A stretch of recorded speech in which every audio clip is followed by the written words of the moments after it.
is something that Rachel wrote out because she, unfortunately, like I said, couldn't be here tonight, but it's such a great story, so I thought that I'd read this out for her. Here we go. Big hello to all the people that sing out. Hope you're having a great time, enjoying the cooler change. I'm pretty disappointed that I cannot be there with you, so please have a drink for me. And she said, anyone going to picnic in the park, have 3 for her.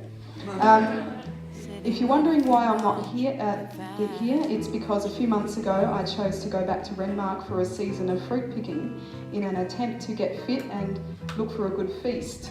The irony was I slipped a disc and I've had a tough time recovering. At present I can't drive for 3 hours to get to Adelaide, so please forgive my absence. It started out serious and I was having severe writer's block, so I decided bad humour was more my style. Kudos to Heather for reading this out, as I'm sure it sounds a bit muddled. Also credit to Kelly for performing without me there. I'm there in spirit and sending big love and vibes.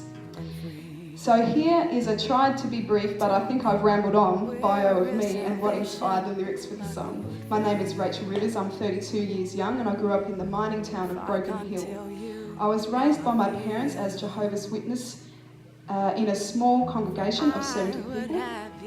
As we weren't allowed to be involved in any after-school activities due to the evil temptations of the world, my social life was limited. And though I had a friend in the church, I was the typical fundamentalist child who was sexually repressed, introverted and shy. I was also fairly intelligent with an inquisitive mind, which led me to ask all sorts of religious questions, much to the dismay of my mother, who could never satisfy my growing curiosity of the bigger questions in life.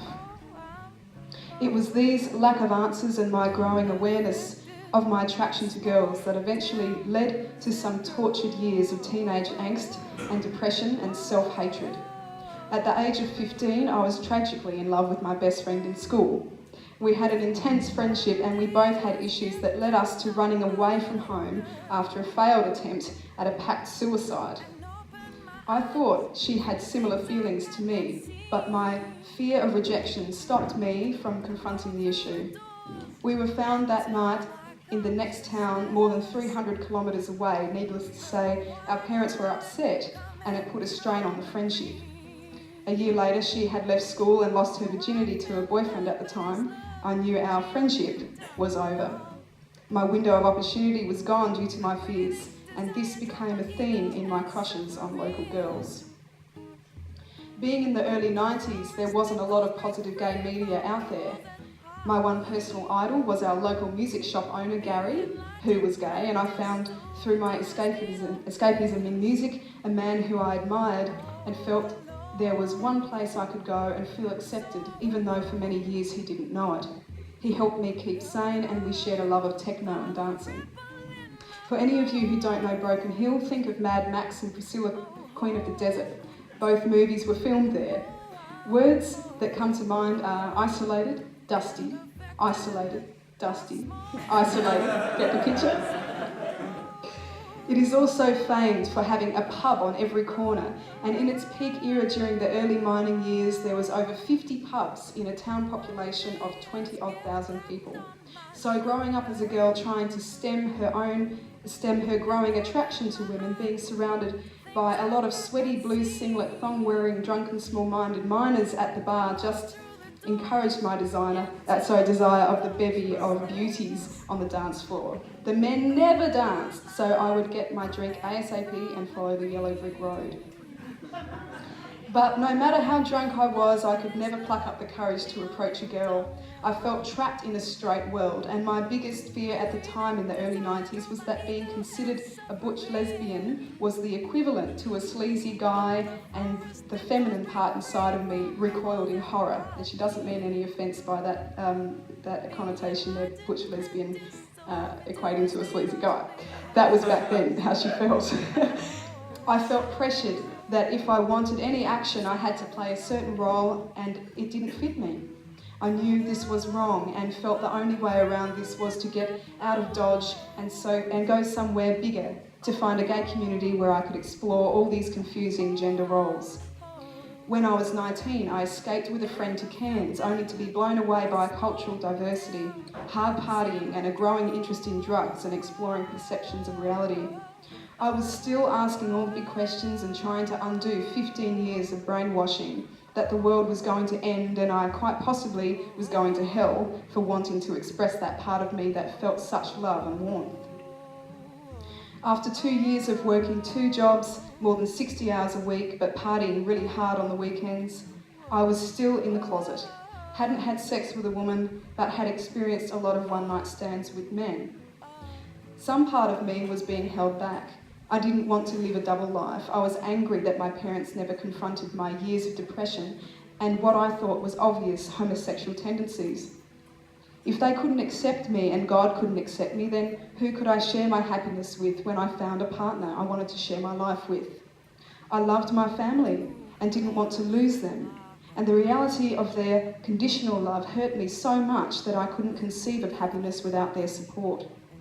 I had a kind of nervous breakdown from sheer physical exhaustion and left Cairns and came back to Broken Hill.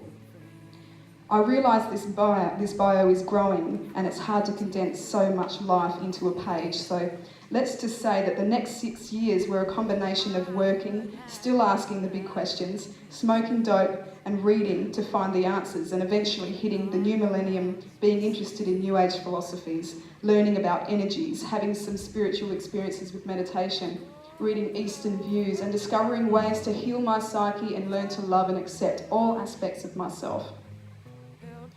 At the age of 25, I had been living in Adelaide for 3 years and was driving in the car with my mum. A conversation Mum started about being with a woman arose, and she had been talking about it with her cousin who, bless her heart, Auntie Chrissy, said she could imagine the potential. Mum said, I couldn't imagine it, could you? 25 years I had waited for her to be open to the topic, and I now feel it was due to my own acceptance of my feelings karmically that I was ready to be asked. She was shocked at first, but didn't reject me. In fact, no one since the day has ever openly rejected me. I have only experienced support. Maybe a few awkward moments, but I feel that the worst was my own rejection of myself growing up.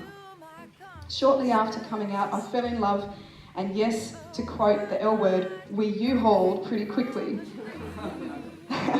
And that was the start of an intense 6-year relationship. Ironically, after finally coming out and finding a partner, it was during this relationship I discovered Buddhism, and through meditation, I noticed my sexual energy changing and was struggling with the peace found in this as opposed to the friction that sexual tension seemed to produce. To put it bluntly, I was a horny bitch, and I guess after waiting 25 years, it had built up. But it was a source of unhappiness, as desire feels good when you get it reciprocated, but I was greedy, and when something feels so good, why wouldn't you want more? I had stopped seeking the source of happiness in myself and was addicted to sex. Learning about Buddhism and practicing meditation changed this, as I discovered in my physical sense to feel content in my own energy. But this grew so strong that it led to my desire of wanting to pursue Buddhism more intensely, and I craved celibacy now instead of sex. So after a long break-up period, we followed our differing paths, mine looking spiritually inward, my partner more outward. She is a big greenie, bless her heart, and we are still friends and I love her dearly. So that leads us to where I am now, currently fixing my combi van so I can travel to Perth and be a part of the Buddhist community there. They have a nuns monastery, and currently a lot of controversy as the nuns recently were the first nuns to be fully ordained in the Theravada tradition in over 1,000 years. It's an inspiration, and many events have created the synchronicity that has slowly pushed me towards this path. Yes, it's going to be a challenge if I were to ordinate and be surrounded by women emanating everything I admire. But my life is a path, and I don't write off the possibilities that may change my course. I'm just doing the best to follow my heart and hope it leads me to the right path.